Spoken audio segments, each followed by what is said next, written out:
Sherlock Holmes y el vals del sepulturero La lluvia otoñal llevaba 3 días cayendo sobre Londres sin tregua, convirtiendo los adoquines de Baker Street en espejos que reflejaban el resplandor ámbar de las farolas de gas. Dentro de nuestro salón de siempre, el fuego crepitaba con un fervor casi obstinado contra la humedad que parecía filtrarse incluso por las paredes más robustas. Sentado en mi sillón habitual, intentaba sumergirme en la última revista médica, aunque mi atención se desviaba constantemente al ritmo de las gotas de lluvia contra los cristales.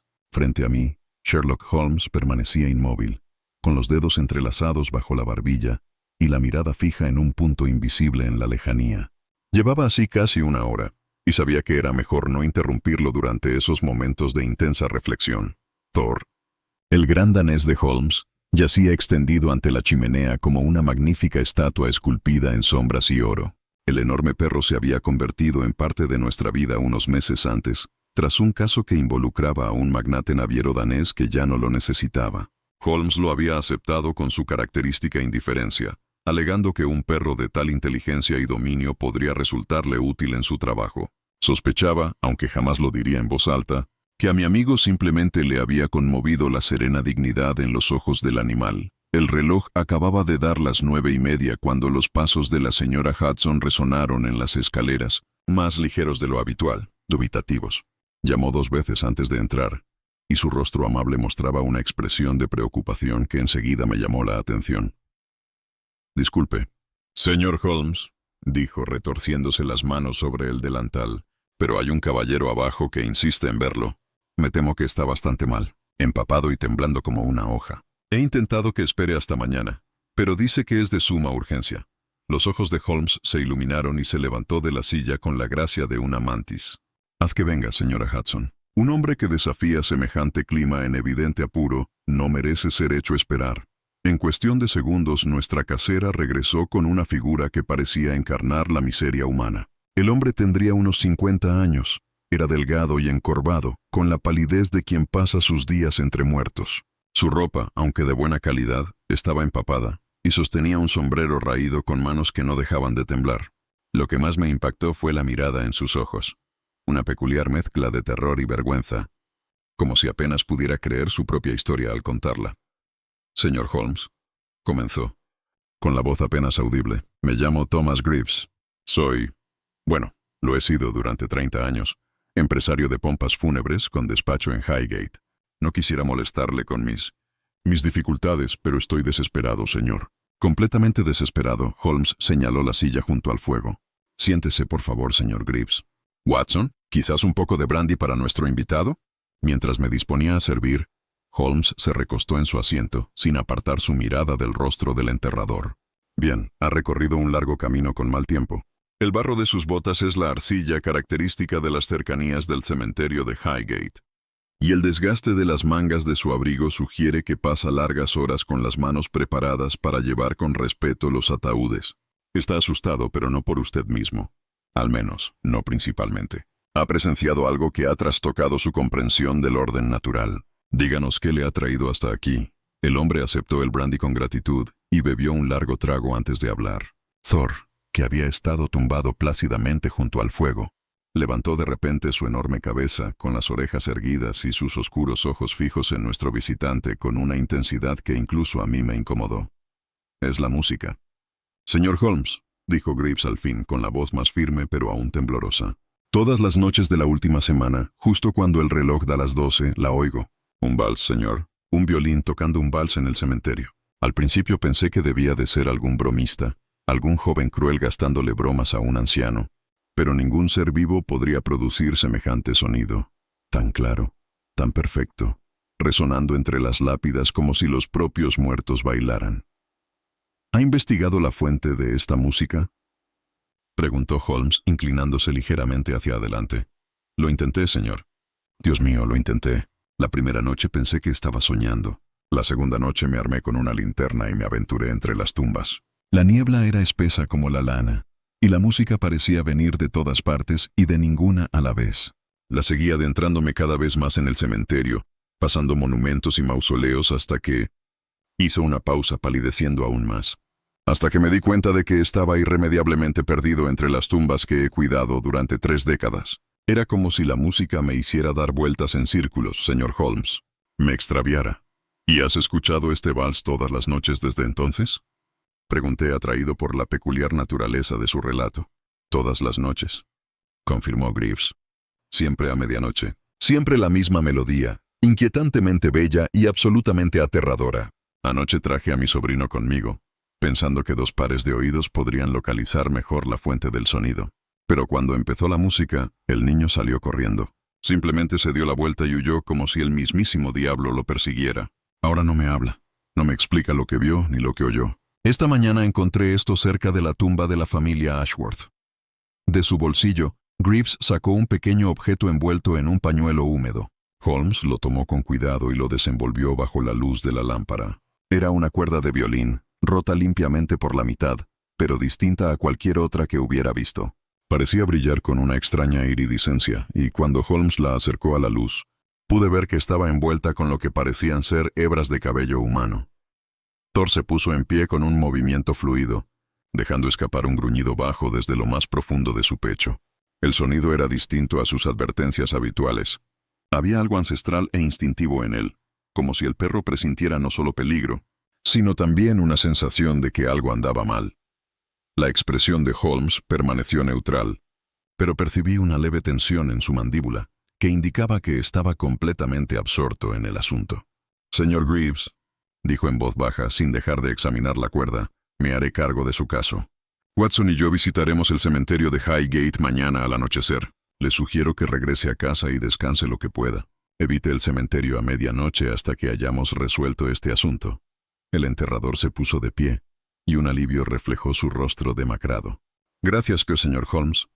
Gracias. Temía que pensara que estaba loco». «La locura y el misterio a menudo se confunden», respondió Holmes, acompañando al hombre hasta la puerta. «No tema, encontraremos la explicación racional a su vals de medianoche». Cuando Greaves se hubo marchado, Holmes permaneció junto a la ventana sosteniendo aún delicadamente entre los dedos la extraña cuerda del violín. Thor se hizo a su lado, y mi amigo apoyó distraídamente una mano sobre la enorme cabeza del perro. La lluvia seguía golpeando el cristal con su implacable percusión. «¿Qué opinas de esto, Holmes?», pregunté. Se volvió hacia mí y en sus ojos vi el brillo familiar de la búsqueda. «Intuyo, Watson, que alguien desea ser encontrado, o bien ahuyentar a los demás para que no descubran lo que se oculta en el cementerio de Highgate. Mañana lo descubriremos, Thor», añadió mirando al atento perro. «Creo que serás fundamental para desentrañar este misterio». La cola del gran danés se movió una sola vez. Un movimiento lento y deliberado, como si comprendiera perfectamente la oscuridad en la que pronto nos adentraríamos. La noche siguiente nos encontramos recorriendo las calles de Londres en un coche de alquiler, la ciudad transformándose a nuestro alrededor mientras nos alejábamos de los bulliciosos distritos comerciales, hacia la zona más tranquila y sombría de Highgate. Había dejado de llover, pero había dejado tras de sí una niebla tan densa que parecía casi tangible, aferrada a los edificios y amortiguando la habitual cacofonía de la vida urbana. A mi lado, Holmes permanecía sentado en silencio, su perfil afilado iluminado ocasionalmente por las farolas que pasaban. Thor ocupaba el suelo del coche, su corpulencia comprimida de alguna manera en el pequeño espacio, su respiración tranquila y pausada. Holmes había pasado el día como de costumbre, enviando telegramas, consultando sus voluminosos índices y desapareciendo durante 2 horas en lugares que no me reveló. Cuando regresó a Baker Street, irradiaba una energía peculiar. No precisamente entusiasmo, sino más bien la concentración intensa de un hombre que ha vislumbrado el inicio de un patrón y se propone seguirlo hasta el final. «He realizado algunas averiguaciones», dijo mientras nos preparábamos para partir, «sobre los recientes sucesos en el cementerio de Highgate. No se han reportado disturbios aparte de la aparición musical del señor Greaves. Sin embargo, me resulta interesante que se hayan pospuesto 3 funerales en las últimas 2 semanas debido a lo que las familias describieron como irregularidades en la preparación de las tumbas. La administración del cementerio se mostró notablemente reacia a dar más detalles. Ahora, cuando nuestro taxi se detuvo frente a las puertas del cementerio, esas palabras resonaban en mi mente con una incómoda resonancia. La entrada se alzaba imponente ante nosotros. una verja de hierro forjado con elaborados diseños de ángeles y sauces llorones, que se perdía entre la niebla a pocos metros. Junto a las puertas se encontraba la pequeña caseta del guardián, con las ventanas a oscuras salvo por la luz tenue de una vela. «Parece que el guarda se retira temprano», observó Holmes mientras le pagaba al cochero. «Conveniente para quienes prefieren que sus negocios se realicen en la oscuridad. Vamos, Watson». «Thor, a tu lado». El gran danés salió del taxi e inmediatamente comenzó a inspeccionar metódicamente el área, olfateando el suelo con una eficiencia casi profesional. Llevaba mi revólver reglamentario en el bolsillo del abrigo. Holmes me había sugerido que lo trajera, y su peso me ofrecía un consuelo frío ante la atmósfera opresiva del lugar. Atravesamos las puertas, que estaban sin llave, e inmediatamente el mundo pareció contraerse a nuestro alrededor. La niebla era más densa aquí, casi líquida, y la luz del día, ya tenue, luchaba por penetrarla. Las lápidas emergían de la bruma como dientes, con sus inscripciones borrosas e ilegibles. Ángeles de mármol se alzaban imponentes sobre nuestras cabezas, sus rostros tornados siniestros por la sombra y la intemperie. El sendero bajo nuestros pies era de grava, y cada paso resonaba con un estruendo antinatural en el silencio amortiguado. «El cementerio de Highgate está dividido en 2 secciones», dijo Holmes en voz baja mientras caminábamos, casi un susurro. «La sección oriental, donde nos encontramos ahora, es la más nueva. La occidental, al otro lado de Swains Lane, es la más antigua y evocadora, repleta de la opulencia del gótico victoriano. Catacumbas, tumbas de estilo egipcio, las famosas catacumbas del Cedro del Líbano. Si uno quisiera escenificar sucesos sobrenaturales, la sección occidental sería la opción más lógica. Sin embargo, nuestro señor Greaves trabaja principalmente aquí, en la oriental». Curioso. Thor se había adelantado, su enorme figura deslizándose entre la niebla con un silencio sorprendente. De repente se detuvo, su cuerpo se puso rígido, y giró la cabeza hacia un sendero que se bifurcaba a nuestra izquierda. Un gruñido bajo apenas audible resonó en su pecho. «Presiente algo», dije, mientras mi mano se movía instintivamente hacia mi revólver. En efecto, sigamos su instinto. Holmes siguió al perro, y yo me puse a su lado, mientras mi formación médica luchaba contra mi imaginación. Había servido en Afganistán, había visto la muerte en sus formas más violentas. Pero había algo en aquel lugar, el silencio, la niebla, la atmósfera expectante, que me inquietaba más que cualquier campo de batalla. Seguimos un sendero serpenteante adentrándonos en el cementerio, pasando junto a hileras de tumbas que parecían extenderse infinitamente entre la niebla. Algunas estaban bien cuidadas, adornadas con flores frescas. Otras, descuidadas, con sus lápidas inclinadas en ángulos extraños y sus inscripciones erosionadas por el tiempo y la intemperie. La niebla jugaba con la perspectiva, haciendo imposible calcular las distancias. Una tumba que parecía lejana de repente se acercaba, mientras que un monumento cercano se desvanecía en la oscuridad. Thor nos condujo con una seguridad infalible, sus movimientos deliberados y controlados. Tras unos 15 minutos de caminata, aunque el tiempo parecía elástico en aquel mundo gris, el perro se detuvo ante una tumba y se sentó, con la mirada fija en el suelo. La tumba era relativamente reciente. La tierra aún mostraba señales de haber sido removida, a pesar de haber sido alisada y sembrada de nuevo. La lápida era de granito sencillo, con la inscripción Margaret Ashworth, 1843-1891, hija y hermana amada, siempre en nuestros corazones. A sus pies yacían flores frescas, cuyos pétalos ya se marchitaban con la humedad. Holmes se arrodilló junto a Thor, con sus ojos penetrantes escudriñando el suelo. «Watson, tu linterna, por favor». Encendí la linterna de ojo de buey que había traído, y su haz de luz atravesó la niebla como un cuchillo. A su luz, pude ver lo que había atraído la atención de Thor y Holmes. La tierra alrededor de la tumba estaba removida, pero no como cabría esperar de un suelo asentado. Había huellas, varios grupos, superpuestas y confusas, impresas en el barro. Algunas parecían ser de botas, otras de zapatos más ligeros. Y allí, cerca de la base de la lápida, algo brillaba. Holmes la recogió con su pañuelo. Un pequeño charco de cera blanca, endurecida pero aún relativamente fresca. «Cera de vela», murmuró. «Y no de la barata, la de sebo». «Esta es cera de abeja de buena calidad», de la que se usa en las iglesias o por los ricos. Alguien ha estado haciendo vigilias aquí, Watson. ¿Quizás familiares? Sugerí. ¿Que están de luto por su pérdida? ¿A medianoche? En secreto, observa el patrón de las huellas. No se acercan con reverencia y se alejan. Dan vueltas. Caminan de un lado a otro. Y aquí. Señaló una serie de marcas en la tierra que al principio había confundido con simples movimientos. Estas son demasiado regulares para ser accidentales. Forman un patrón, aunque todavía no logro discernir su significado. Thor se puso de pie de golpe, con la piel de gallina. El gruñido que emanó de él era más profundo, más urgente. Miró fijamente la niebla más allá de la tumba, con todo el cuerpo tenso en señal de advertencia. Alguien se acerca. Susurró Holmes, apagando mi linterna con un gesto rápido. Nos movimos tras un monumento cercano. Thor, temblando de una agresividad contenida, se aferraba a la pierna de Holmes. Entre la niebla, lo oí. Pasos lentos y pausados. No eran los sonidos furtivos de alguien que intentaba moverse sin ser visto, sino el paso deliberado de alguien que tenía todo el derecho a estar allí. Los pasos se acercaron y, de repente, otro sonido se unió a ellos. Música, un violín, de tono puro y de una belleza conmovedora, tocaba un vals. La melodía parecía emerger de la niebla misma, imposible de localizar, envolviéndonos como seda.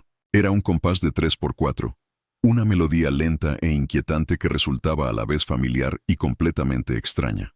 Las notas flotaban en el aire, cada una cristalina y perfecta, y sentí una extraña compulsión por acercarme, por seguirla a donde quiera que me llevara. Sentí la mano de Holmes aferrarse a mi brazo, firme y tranquilizadora. Thor presionó con más fuerza contra la pierna de su amo, un gruñido bajo y continuo que le servía de ancla contra la atracción de la música. Los pasos cesaron. La música continuó, intensificándose, haciéndose más insistente, y entonces, tan repentinamente como había comenzado, se detuvo. El silencio que siguió fue absoluto, interrumpido solo por nuestra respiración, y el lejano sonido del tráfico nocturno de Londres, increíblemente lejano. «Muéstrese», exclamó Holmes, con una voz que resonó entre la niebla con una autoridad inesperada. «Soy Sherlock Holmes, detective consultor, y estoy investigando los disturbios en este cementerio. Si tiene información, le invito a compartirla. Si sus intenciones son malas, le advierto que estamos armados y en alerta». No hubo respuesta. La niebla se arremolinaba y ondulaba con la leve brisa, pero ninguna figura emergía de sus profundidades. Esperamos unos 5 minutos, aunque parecieron una eternidad. Finalmente Holmes nos indicó que nos moviéramos. Nos acercamos al lugar donde habían cesado los pasos, con Thor olfateando el suelo con atención. Lo que encontramos me heló la sangre, a pesar de mi formación médica y mi escepticismo natural. Las huellas estaban allí, nítidas en el barro, y conducían directamente a un punto a unos 3 metros de donde estábamos. Y entonces simplemente terminaban. No giraban, no estaban ocultas por otras marcas. Simplemente desaparecían, como si la persona que las dejó hubiera sido elevada por los aires. Pero eso no era todo. Donde terminaban las huellas, incrustada en la tierra como si la hubieran dejado caer, o dejado allí deliberadamente, había una pequeña cinta de seda de un carmesí intenso. Holmes la recogió, y aún en la penumbra pude ver que había sido rasgada, no cortada. Rasgada con considerable fuerza. «Watson», dijo Holmes en voz baja, examinando la cinta. «Creo que estamos ante algo mucho más complejo que una simple aparición o broma. Alguien está orquestando los acontecimientos aquí con considerable sofisticación. La música, las huellas que desaparecen, estos objetos dejados atrás, todo ello sugiere una mente que comprende el poder del miedo y el misterio». Thor se había alejado de las huellas, con el hocico pegado al suelo, y de repente empezó a cavar, levantando tierra con sus poderosas piernas. Holmes y yo corrimos a su lado. «¿Qué pasa, chico?», le pregunté, aunque sabía que el perro no podía responder. Holmes se arrodilló y examinó el lugar. «¿Ha encontrado algo?». «Ayúdame, Watson». Cavamos con las manos, pues la excavación previa de Thor ya había hecho la mayor parte del trabajo. En cuestión de segundos, mis dedos tocaron algo liso y frío. Juntos desenterramos un arco de violín, partido limpiamente por la mitad. Era de calidad profesional, de madera fina y oscura, con las crines de caballo intactas en ambas piezas, y talladas en la madera, apenas visibles en la luz tenue, estaban las iniciales. «E.M. Pruebas», dijo Holmes con satisfacción, envolviendo cuidadosamente el lazo en su pañuelo. El juego ha comenzado, sin duda. Quienquiera que esté jugando a este vals nocturno nos ha dejado un rastro. Ya sea intencionalmente o no, regresamos hacia las puertas del cementerio, con Thor a la cabeza, olfateando de vez en cuando para seguir rastros que yo no alcanzaba a percibir. La niebla parecía espesarse al caer la noche, y en más de una ocasión agradecí la presencia y la guía del perro. Justo cuando las puertas aparecieron a la vista, la música volvió a sonar. Esta vez estaba más cerca, mucho más cerca. Parecía venir directamente de detrás de nosotros. El vals era el mismo, ese compás lento e hipnótico de 3x4, pero ahora podía oír algo más debajo. Una voz humana, apenas audible, cantando o tarareando la melodía. Nos volvimos al unísono, pero la niebla no reveló nada. La música continuó durante unos 30 segundos y luego, con una nota final y persistente que pareció flotar en el aire mucho después de haberse desvanecido, se detuvo. «Mañana», dijo Holmes mientras cruzábamos las puertas y regresábamos al mundo de las farolas de gas y la racionalidad, «debemos averiguar más sobre Margaret Ashworth y descubrir la identidad de E.M. Las respuestas no se encuentran en explicaciones sobrenaturales, Watson, sino en la motivación humana. Alguien está utilizando este cementerio como escenario, y acabamos de presenciar el primer acto de su representación». Thor volvió la vista hacia el cementerio una vez, con las orejas erguidas, y juraría que vi en sus oscuros ojos no miedo, sino una sombría determinación, como si comprendiera que apenas habíamos comenzado a desentrañar este extraño e inquietante misterio. El coche de alquiler al que habíamos pedido que esperara nos llevó de vuelta hacia Baker Street, pero yo sabía que ninguno de nosotros, ni hombre ni bestia, descansaría, tranquilo hasta que hubiéramos descubierto qué secretos yacían enterrados bajo la tierra envuelta en niebla de Highgate. La mañana trajo consigo una tenue luz solar y un telegrama que llegó mientras Holmes y yo aún desayunábamos. La señora Hudson lo trajo con el café, y observé cómo la expresión de mi amigo cambiaba al leer el breve mensaje. Thor, que había pasado la noche acurrucado en una alfombra cerca de la puerta de la habitación de Holmes, alzó la cabeza con interés. «Del Lestrade», dijo Holmes entregándome el telegrama. «Parece que nuestro misterio ha atraído la atención oficial». El mensaje era, como de costumbre, lacónico. «He oído hablar de sus investigaciones en Highgate. Puede que tenga relación con el caso de la persona desaparecida. Pasaré a las 10. G. Lestrade». El inspector Lestrade llegó puntualmente, con el rostro marcado por el cansancio. Aceptó el té que le ofreció la señora Hudson y se acomodó en su sillón habitual con el aire de quien trae malas noticias. «Señor Holmes, Dr. Watson», comenzó sin preámbulos. «Entiendo que han estado investigando sucesos extraños en el cementerio de Highgate. Debo preguntarles qué han averiguado, ya que podría ser relevante para un caso que ha estado preocupando a Scotland Yard durante más de una semana». Holmes juntó los dedos en forma de pirámide. «Una persona desaparecida, dijiste. Cuéntame sobre ella y te contaré lo que hemos descubierto». Lestrade sacó una pequeña libreta del bolsillo. Edward Marlowe, de 32 años, violinista profesional de la orquesta de la Royal Opera House. Fue visto por última vez la noche del 20 de octubre, al salir del teatro tras una función. Vivía solo en una modesta pensión en Clerkenwell. Al no presentarse al ensayo al día siguiente, sus compañeros supusieron que estaba enfermo. Al tercer día, preocupados, contactaron con la dueña de la casa, quien encontró su habitación intacta, su violín desaparecido, pero todas sus demás pertenencias en su sitio. Dije en voz baja, y Holmes asintió. «En efecto, Watson, las iniciales en la proa que descubrimos». Holmes se volvió hacia Lestrade. «¿Han determinado alguna conexión entre Marlowe y el cementerio de Highgate?»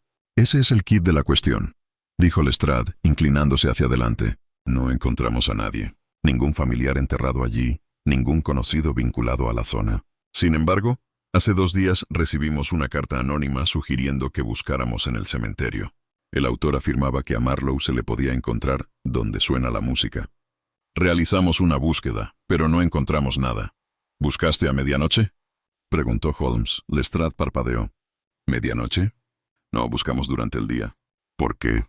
Se detuvo, comprendiendo de repente. «La música». «¿La has oído?». «Así es», confirmó Holmes. «Y hemos encontrado indicios de que Edward Marlowe, o al menos su violín, estuvo allí recientemente». Sacó el arco roto del cajón de su escritorio. ¿Lo reconoce? Lestrade lo examinó con detenimiento. Podría ser de Marlowe. Necesitaríamos que alguien de la ópera lo confirmara. Me han dicho que su firma es inconfundible. Grababa sus iniciales en todos sus instrumentos. Entonces debemos hablar con sus colegas, dijo Holmes, levantándose. Watson, ve por tu abrigo. Lestrade, supongo que puedes concertar una entrevista de inmediato, ¿verdad? En menos de una hora, nos encontramos en la Royal Opera House, un magnífico edificio que parecía adormecido bajo la gris luz matutina.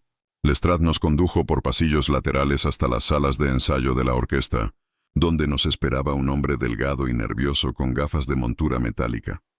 El señor Pemberton es el primer atril de la orquesta, explicó Lestrade. Conocía a Marlowe mejor que la mayoría. Las manos de Pemberton temblaron ligeramente mientras examinaba el arco roto. Sí, dijo con voz ronca. Es de Edward. ¿Ves aquí cómo ha desgastado la madera con el pulgar? Tenía una forma peculiar de sujetarlo, muy firme. ¿Y estas iniciales? Él mismo las grabó cuando adquirió el arco hace 5 años.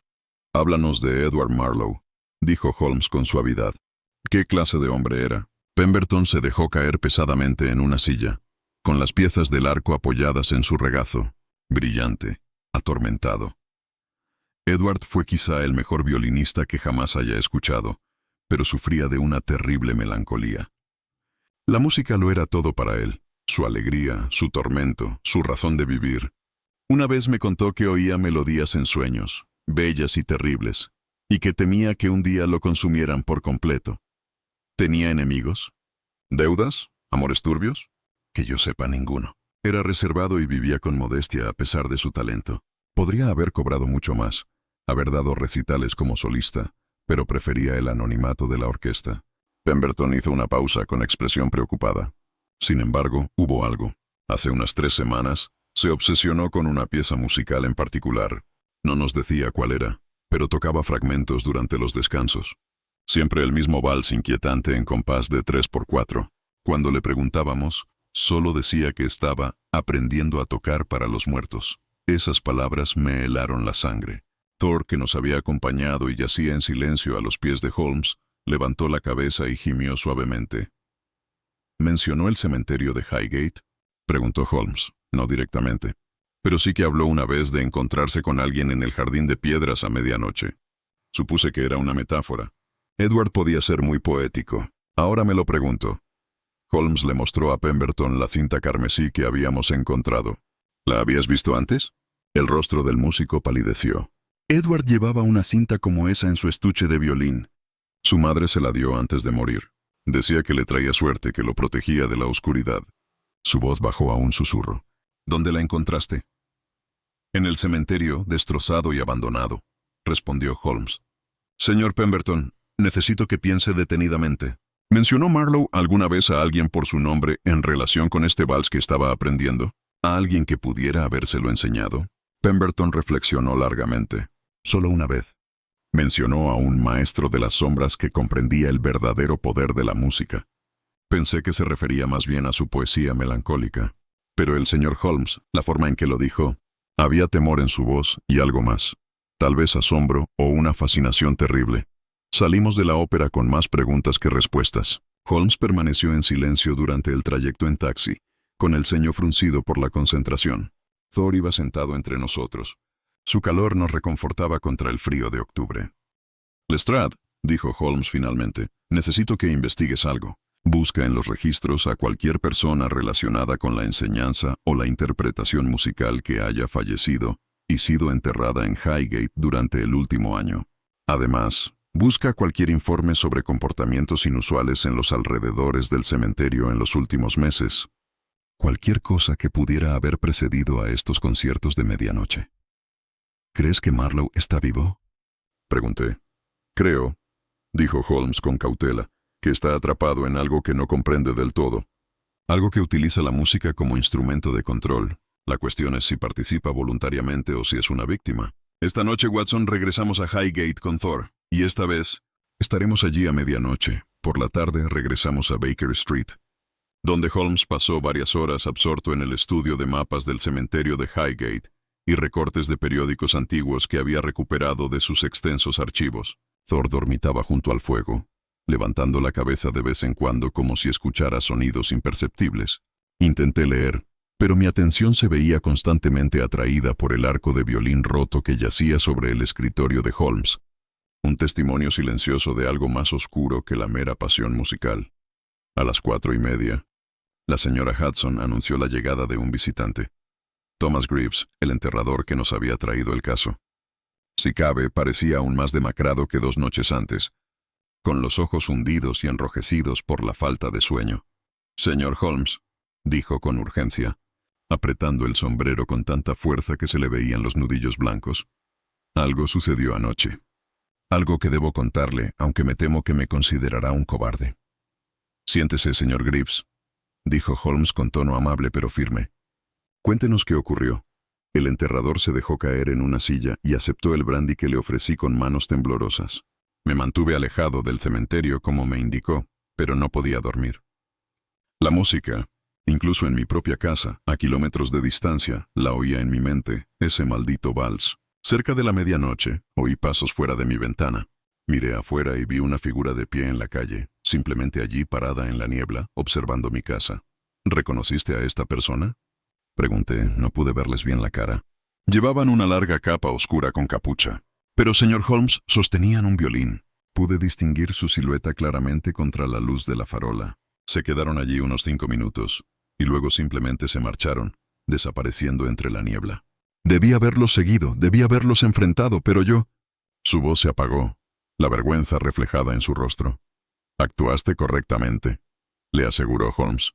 Enfrentarse a un desconocido en la niebla habría sido una tontería, no una valentía.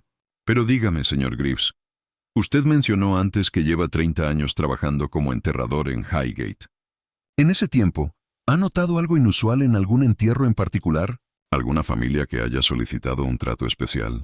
¿Alguna tumba que pareciera atraer una atención inusual? Greaves frunció el ceño, pensativo.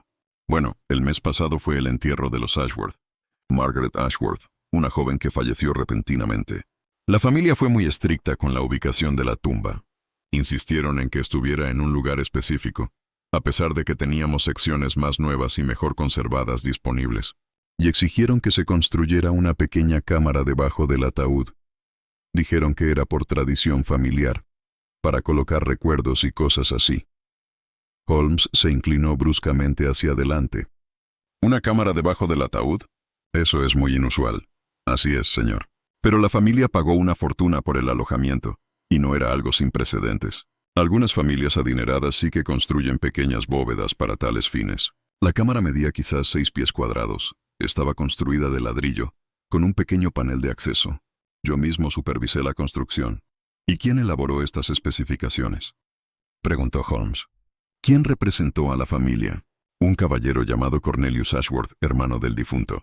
Un hombre extraño, muy intenso, muy meticuloso con cada detalle. Tenía una forma de mirar que ponía los pelos de punta, si me permiten decirlo. Le preocupaba sobre todo la acústica.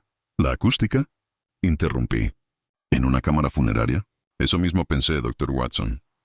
Mencionó algo sobre el legado musical de la familia, sobre crear un espacio donde el sonido resonara adecuadamente. En aquel momento, pensé que era simplemente una petición excéntrica de un hombre afligido. Ahora, sabiendo lo que sé, Greaves se estremeció. Holmes se puso de pie y comenzó a caminar de un lado a otro, su energía inquieta llenando la habitación. Thor lo observaba con ojos atentos. «Señor Greaves, debo pedirle que haga algo que requerirá considerable valentía. Esta noche, a las 11, necesito que se reúna con Watson, Thor y conmigo en las puertas del cementerio. Necesito que nos guíe hasta la tumba de Margaret Ashworth y nos muestre con exactitud dónde se encuentra el panel de acceso a la cámara. ¿Quieres decir bajar ahí?». «¿A la cámara?». La voz de Greaves se elevó con alarma. «Creo», dijo Holmes con cautela, «que esta cámara podría ser clave para resolver nuestro misterio. Alguien la ha estado usando, quizá para fines muy distintos al almacenamiento de recuerdos familiares. Su conocimiento de su ubicación exacta y construcción podría ahorrarnos un tiempo valioso». El enterrador luchó visiblemente contra su miedo, pero finalmente asintió. «Lo haré, señor Holmes. Dios me ayude, lo haré. Pero llevaré mi propia linterna y un robusto tubo de hierro para protegerme». Tras la partida de Greaves, Holmes se volvió hacia mí con una sombría satisfacción. «Avanzamos, Watson. Una cámara oculta bajo una tumba. Una familia obsesionada con la acústica. Un violinista desaparecido que hablaba de tocar para los muertos. El patrón comienza a perfilarse. ¿Pero qué patrón? Pregunté frustrado. ¿Qué posible propósito podría tener todo esto? Eso, respondió Holmes, es lo que descubriremos esta noche. Pero sospecho que implica algo mucho más terrenal que valses fantasmales, aunque no por ello menos inquietante. Las horas hasta nuestra cita de medianoche transcurrían con una lentitud exasperante. Holmes se entretenía con experimentos químicos, llenando el salón de un humo acre que finalmente me impulsó a sacar a Thor a dar un largo paseo por las calles nocturnas. El gran danés parecía percibir la tensión. Sus movimientos eran alertas y decididos mientras recorríamos las avenidas iluminadas por las farolas. Cuando regresamos, Holmes había dispuesto ciertos objetos sobre la mesa, linternas eléctricas, cuerda, su revólver y varias otras herramientas cuyo propósito no pude discernir de inmediato. También se había puesto ropa oscura y práctica, adecuada para trabajos potencialmente peligrosos. Me he tomado la libertad de prepararle ropa similar, dijo, señalando un montón de ropa oscura.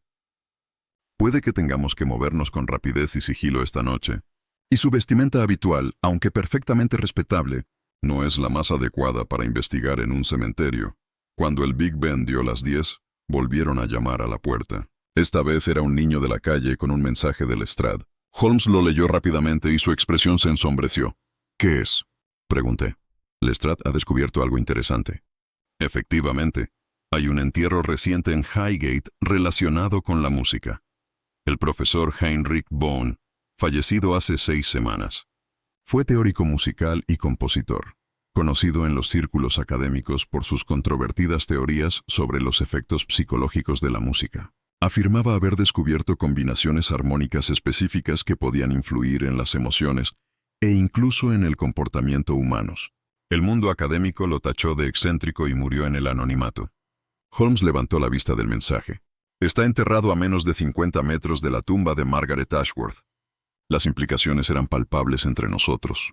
Thor se levantó de su sitio junto al fuego y se puso al lado de Holmes, apoyando su enorme cabeza contra la mano de mi amigo, como para ofrecerle consuelo.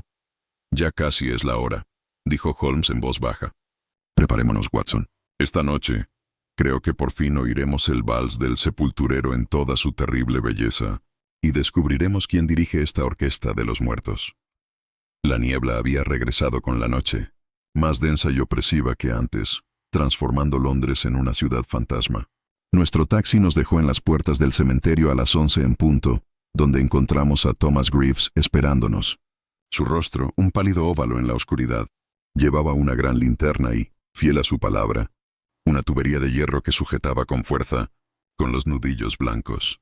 «Señor Holmes», dijo a modo de saludo, con la voz apenas firme. «Llevo aquí desde las 10:30. Oí ruidos, movimiento entre las tumbas. Me quedé junto a la puerta, pero algo está pasando ahí dentro esta noche».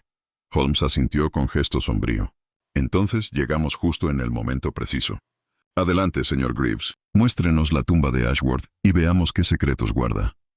Entramos al cementerio en fila india. Primero Holmes, luego Greaves con su linterna, yo y Thor cerrando la marcha como un guardián silencioso. La presencia del gran danés era enormemente reconfortante. Su cabeza giraba constantemente, vigilando nuestro entorno con sentidos mucho más agudos que los nuestros. El sendero que Greaves eligió se adentraba más en el cementerio de lo que habíamos explorado antes.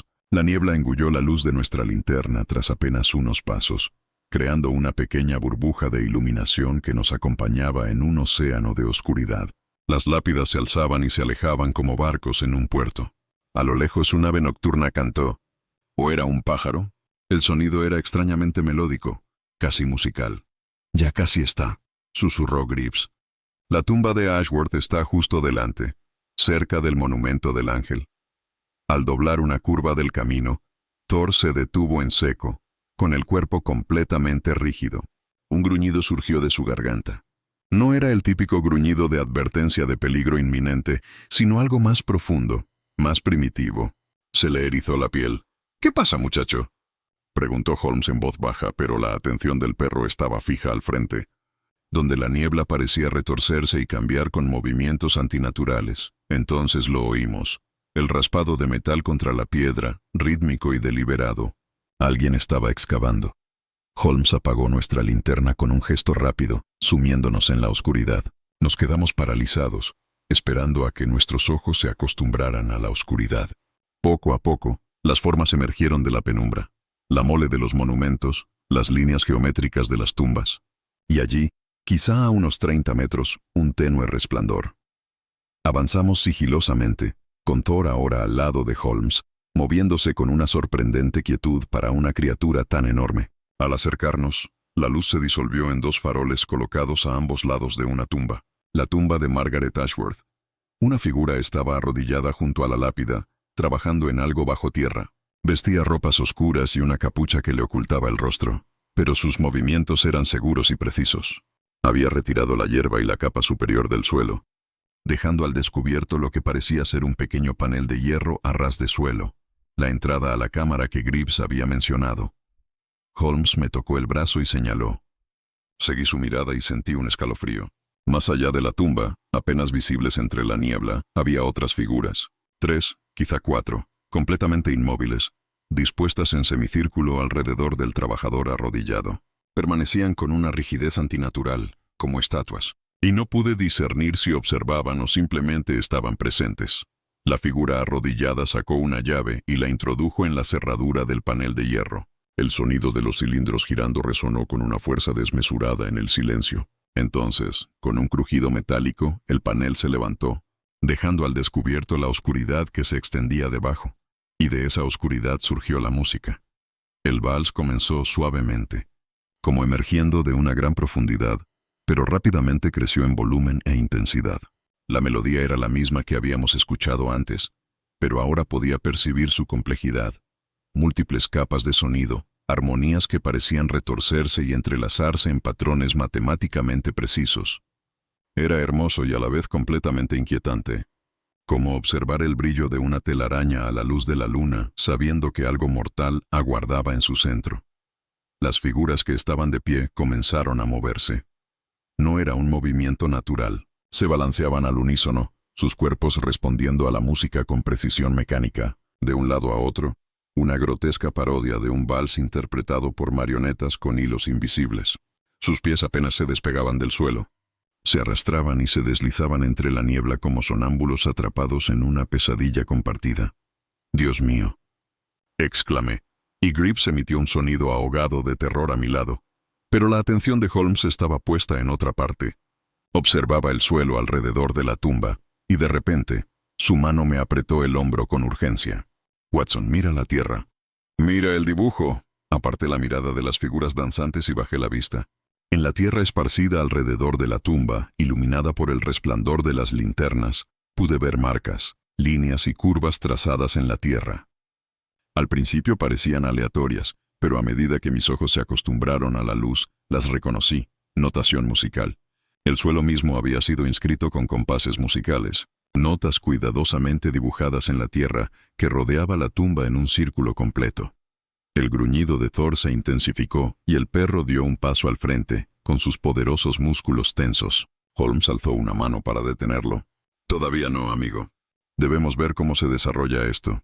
La música se hizo más fuerte, y ahora pude distinguir su origen. Provenía de la cámara bajo la tumba, pero no era una grabación ni una reproducción mecánica. Alguien estaba tocando allí abajo, tocando en vivo, las notas ascendiendo a través de la tierra con una claridad cristalina. La figura encapuchada junto a la tumba se irguió y alzó los brazos, dirigiendo la orquesta invisible. Las figuras danzantes respondieron. Sus movimientos se volvieron más fluidos, más elaborados. Giraban y daban vueltas, sus pies trazando figuras en la niebla. Y mientras se movían, comprendí con creciente horror que no se movían al azar. Seguían la notación musical escrita en la tierra. Su danza traduciendo la partitura en movimiento físico. «Es hipnotismo», susurró Holmes. «Combinado con psicología musical. Esas personas están en estado de trance, respondiendo a patrones armónicos cuidadosamente diseñados.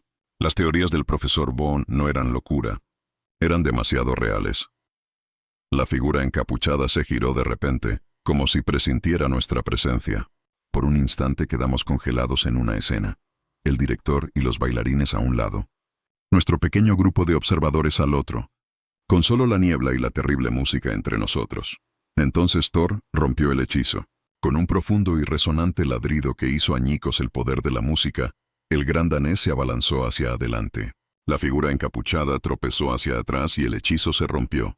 Los bailarines vacilaron. Sus movimientos se volvieron confusos e inciertos. Uno de ellos, un hombre con ropas harapientas, cayó de rodillas, con las manos apretadas contra la cabeza. «¡Paren esa música!», gritó Holmes corriendo hacia la entrada de la cámara. «Watson, atiende a esa gente». Corrí junto a Greaves mientras la figura encapuchada huía entre la niebla. Las figuras danzantes se habían desplomado, esparcidas alrededor de la tumba como marionetas abandonadas.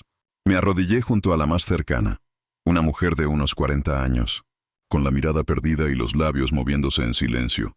Desde la cámara inferior, la música continuaba, pero ahora cambiaba, volviéndose discordante y furiosa. Holmes había llegado al panel de hierro y escudriñaba la oscuridad.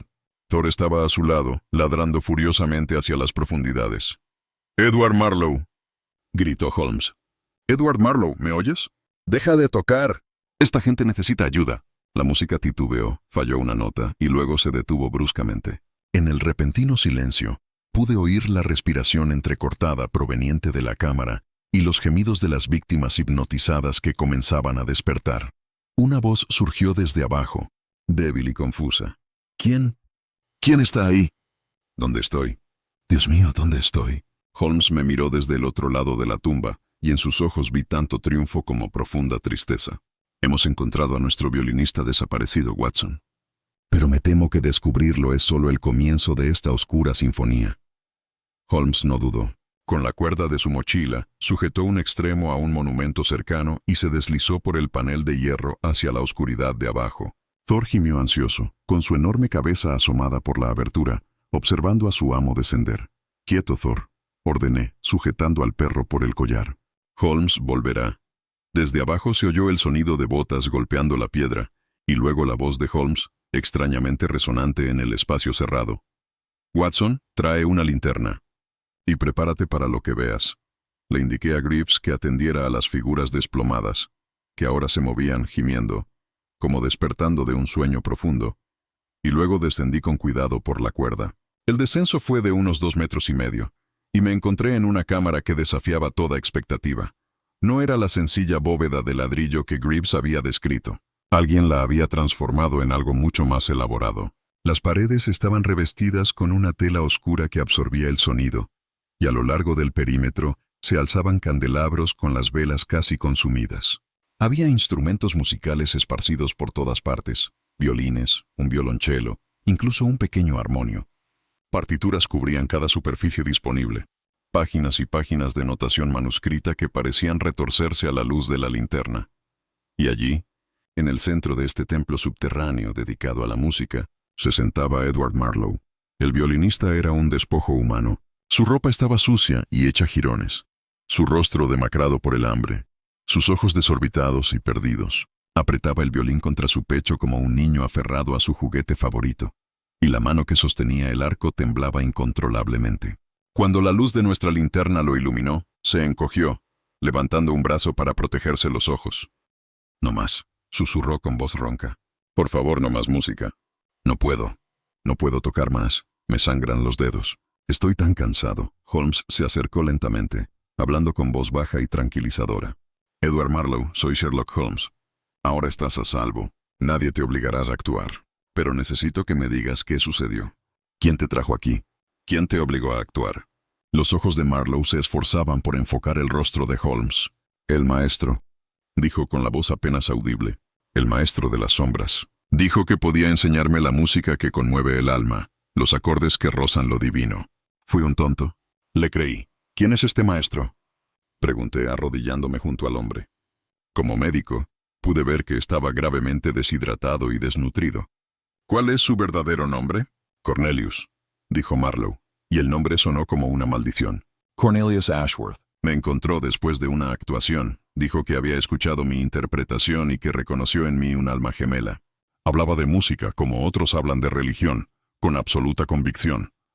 Dijo que su hermana había muerto porque no pudo soportar la belleza de las composiciones que él creaba, que su corazón simplemente se detuvo al escuchar su obra maestra, Holmes y yo intercambiamos miradas. La mató, dije en voz baja. Con música. Dijo que era trascendencia, continuó Marlowe, con la voz cada vez más firme a medida que las palabras fluían. Dijo que Margaret había alcanzado algo más allá de la vida, que se había convertido en parte de la sinfonía eterna. Me mostró sus composiciones. Progresiones matemáticas de notas que, según él, podían controlar la mente humana. Podían hacer que la gente sintiera lo que él deseara. Al principio pensé que estaba loco, pero luego tocó para mí. Y usted cayó bajo su influencia, dijo Holmes, no de inmediato. Pero la música no se me iba de la cabeza. La oía al dormir, al despertar, a cada instante. Finalmente fui a verlo. Le rogué que me enseñara. Me trajo aquí, a la tumba de su hermana, a esta cámara que había construido. Dijo que la tierra amplificaría el poder de la música, que la cercanía a la muerte daría a las notas su justa importancia. Las manos de Marlowe se aferraron con fuerza al violín. Me hacía tocar durante horas, días. Venía gente. No sé quiénes eran. Pobres almas de la calle, quizá. Gente desesperada a la que había prometido dinero o comida. Se quedaban de pie arriba mientras yo tocaba abajo y la música los embargaba. Bailaban hasta caer rendidos y él los observaba, tomando notas, perfeccionando sus composiciones. ¿Cuánto tiempo llevas aquí?, pregunté horrorizada. No lo sé. ¿Días? ¿Semanas? Me traía comida y agua, pero nunca suficiente. Decía que el sufrimiento haría que mi interpretación fuera más pura, más honesta. Y siempre me exigía que tocara el vals de su hermana, la canción que la mató.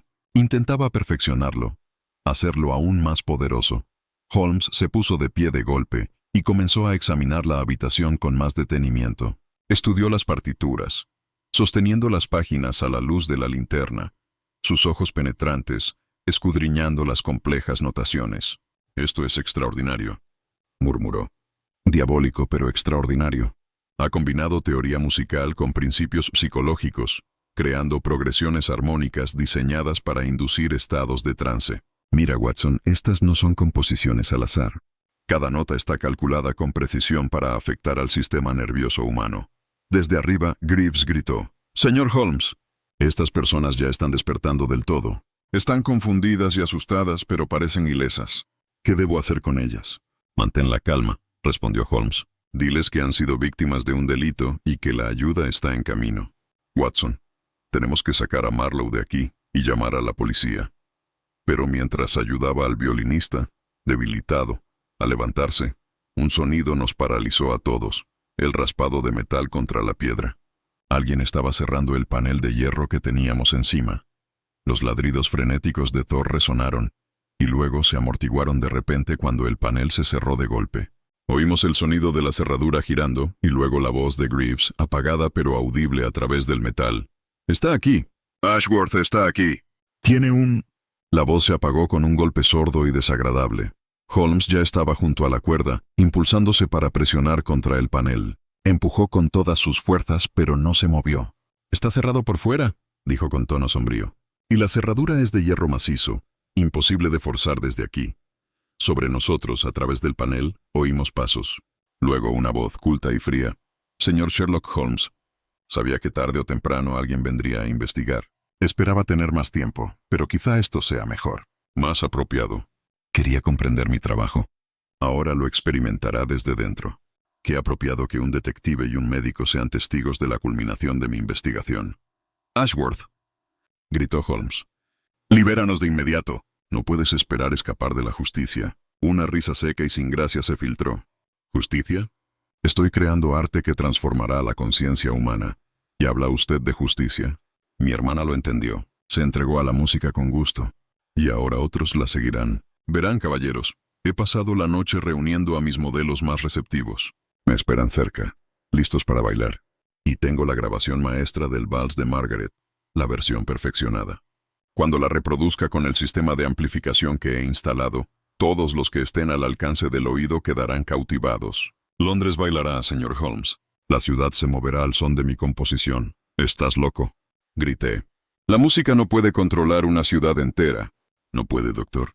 Ya ha visto lo que puede hacer en este pequeño espacio. Imagínelo amplificado, transmitido. He pasado años estudiando las frecuencias, las combinaciones armónicas. Esta noche es solo una demostración, pero mañana o la semana que viene, o el mes que viene. Dirigiré una sinfonía de almas. Los pasos comenzaron a alejarse. Holmes golpeó el panel. Ashworth. ¿Y nosotros qué? ¿Nos dejarás asfixiarnos aquí abajo? La voz regresó, ahora más débil. La cámara tiene ventilación. No se asfixiará, pero oirá cada nota de la actuación de esta noche. Comprenderá lo que he logrado, aunque no pueda apreciar su belleza. Adiós, señor Holmes. Escuche atentamente el vals del sepulturero. Luego, silencio. Interrumpido solo por los ladridos ahogados de Thor desde arriba y nuestra propia respiración agitada en el espacio confinado. Marlowe se había desplomado contra la pared, con el violín caído de sus dedos entumecidos. «Lo va a hacer», susurró. «De verdad que lo va a hacer. Que Dios los ampare». El rostro de Holmes, iluminado por la linterna, era serio y decidido. «Watson, ayúdame a registrar esta habitación. Tiene que haber otra salida, un conducto de ventilación, una grieta en las paredes, algo. Tenemos quizá unos minutos antes de que empiece su actuación, y debemos detenerlo antes de que esas personas inocentes de arriba vuelvan a ser sus marionetas». Asentí con la cabeza y comencé a examinar las paredes, pasando las manos por la tela que las cubría, buscando cualquier irregularidad, cualquier esperanza de escapar de nuestra prisión subterránea. Nuestra situación era desesperada. La cámara, a pesar de su elaborada decoración, era esencialmente una tumba sellada. Holmes y yo trabajábamos frenéticamente, examinando cada centímetro de las paredes, mientras Marlowe permanecía desplomado en un rincón, exhausto hasta la médula. La luz de la linterna parpadeaba, recordándonos que incluso nuestra iluminación era limitada. «Aquí», dijo Holmes de repente, presionando la palma de la mano contra la tela de la pared del fondo. «Hay una corriente de aire. Tócala, Watson». Me moví a su lado y sentí la sutil brisa contra mi piel. Holmes rasgó la tela oscura, dejando al descubierto los ladrillos. Pero estos ladrillos eran distintos, más nuevos, colocados con más prisa. Holmes sacó un cuchillo del bolsillo y comenzó a trabajar la argamasa. «Esto es de construcción reciente», dijo, raspando furiosamente. «Quizás sea parte del sistema de ventilación de Ashworth, quizás sea otra cosa. Watson, usa tu bastón. Necesitamos abrirnos paso. Juntos atacamos el muro». Holmes con su cuchillo, yo con el extremo pesado de mi bastón. El mortero era blando, mal mezclado, y empezó a desmoronarse.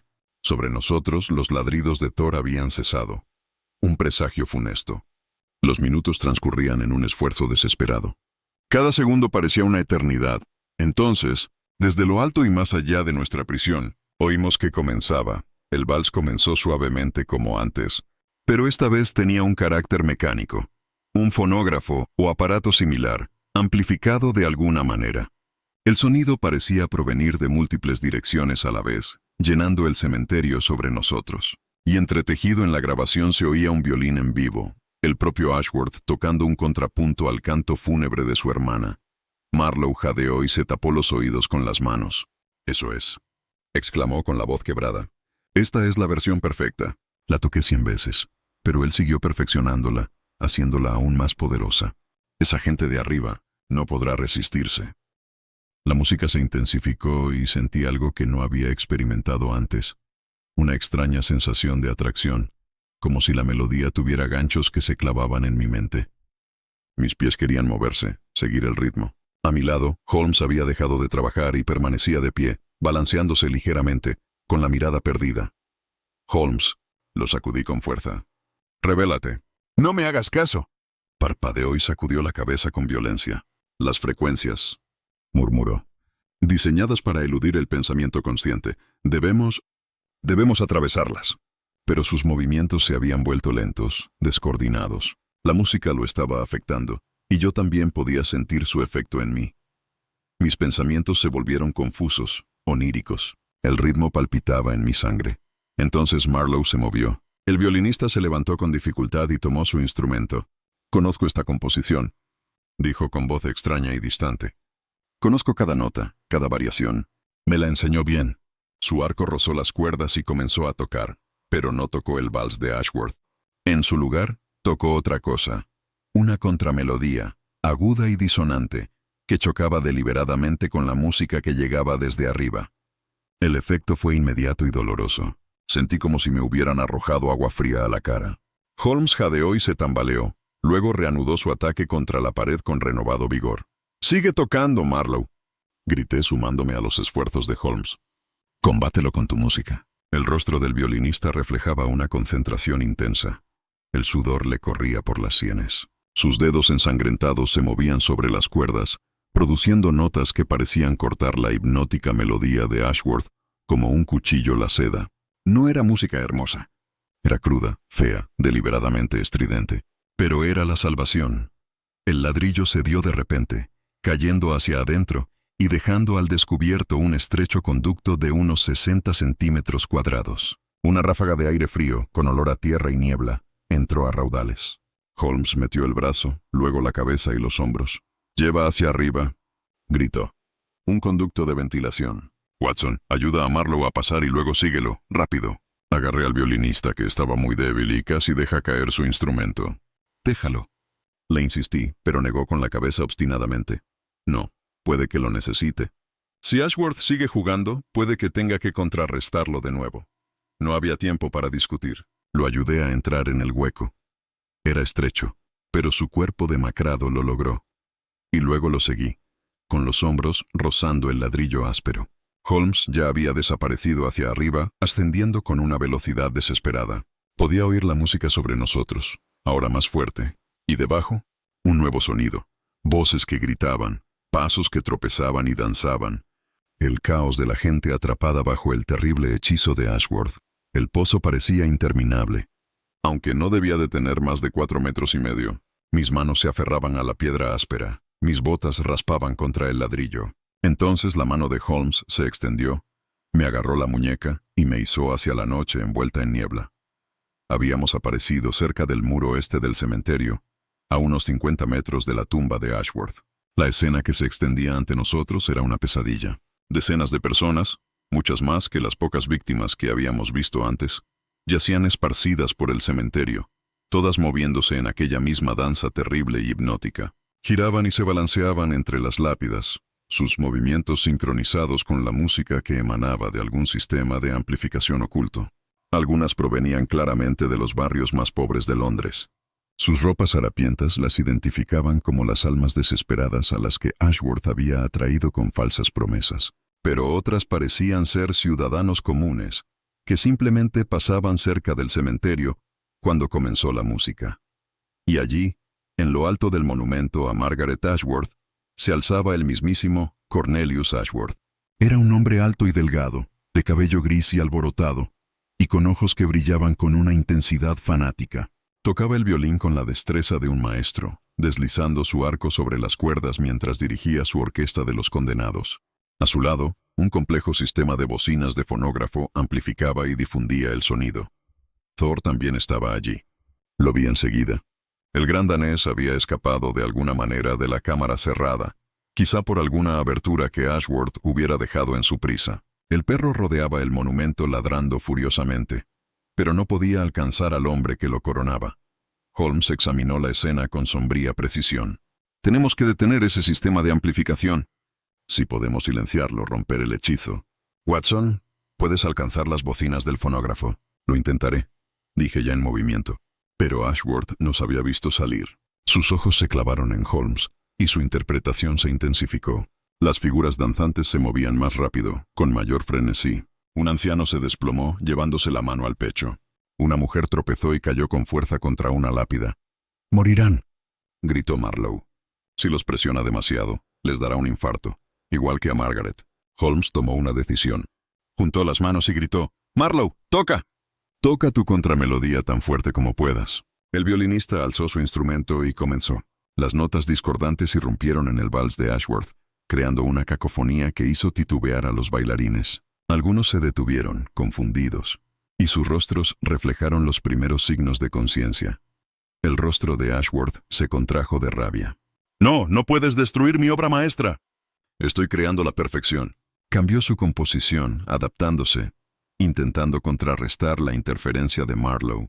Los dos violines se batieron en duelo entre la niebla. Uno tocaba una melodía diseñada para controlar, el otro, un caos diseñado para liberar. El cementerio se había convertido en un campo de batalla donde la música era el arma y las almas humanas. el premio. Llegué al fonógrafo y empecé a desarmarlo todo, a desconectar cables y a volcar el equipo. La grabación amplificada tartamudeó y se apagó, dejando solo los dos violines, el de Ashworth arriba, el de Marlowe abajo, y Thor, al fin viendo su oportunidad, saltó. Las poderosas patas del gran danés lo impulsaron hacia arriba, hasta la base del monumento, luego sobre una piedra saliente y finalmente hasta la cima donde se encontraba Ashworth. El loco intentó esquivarlo, aún jugando, pero su pie resbaló sobre el mármol húmedo por la niebla.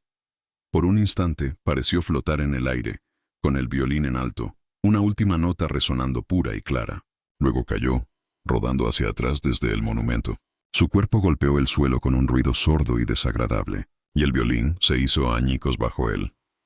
El silencio repentino fue absoluto. El hechizo se rompió como el cristal. A nuestro alrededor, los bailarines se desplomaron, no por agotamiento ni por lesiones, sino por la súbita liberación de la fuerza que los había mantenido cautivos. Cayeron al suelo, sentados o acostados entre las lápidas, con rostros que reflejaban confusión y un horror creciente.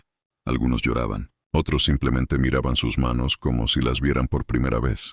La niebla los envolvía como espíritus que se desvanecían. Holmes corrió hacia donde Ashworth había caído, con Thor y yo siguiéndole de cerca. El hombre yacía retorcido al pie del monumento a su hermana, respirando con dificultad y con dificultad. La sangre le goteaba de la boca, y sus ojos, aquellos ojos fanáticos, se movían frenéticamente, buscando algo que ya no podía ver. Mi violín, susurró. ¿Dónde? ¿Dónde está mi violín? Está destruido, dijo Holmes, arrodillándose a su lado. Su voz no era cruel, pero tampoco ofrecía un consuelo falso. Igual que tu plan. Cornelius Ashworth, responderás por lo que has hecho. El secuestro, la agresión, la tortura psicológica de personas inocentes. Una sonrisa amarga se dibujó en los labios de Ashworth. No entiende nada, detective, nada. Estuve tan cerca de demostrar que la música podía transformar la realidad misma. Mi hermana lo entendió. Se ofreció voluntaria para ser mi primera sujeto de estudio. Quería trascender las limitaciones de la existencia ordinaria. La mataste, dije con frialdad, examinando sus heridas con profesional indiferencia. Tenía la columna dañada, posiblemente fracturada. No volvería a caminar aunque sobreviviera. Asesinaste a tu propia hermana con tu obsesión. ¿Asesinato? La risa de Ashworth se convirtió en una tos que le hizo escupir más sangre. La liberé. Escuchó la composición perfecta y su alma simplemente ascendió. Su corazón se detuvo, sí, pero ¿qué es eso comparado con lo que experimentó? Durante 3 minutos y 47 segundos, existió en un estado de éxtasis trascendente puro. Registré cada instante, cada respuesta fisiológica. Su muerte no fue una tragedia, fue un triunfo.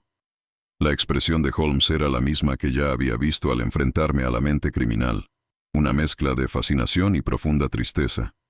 Eres a tu manera brillante, Ashworth.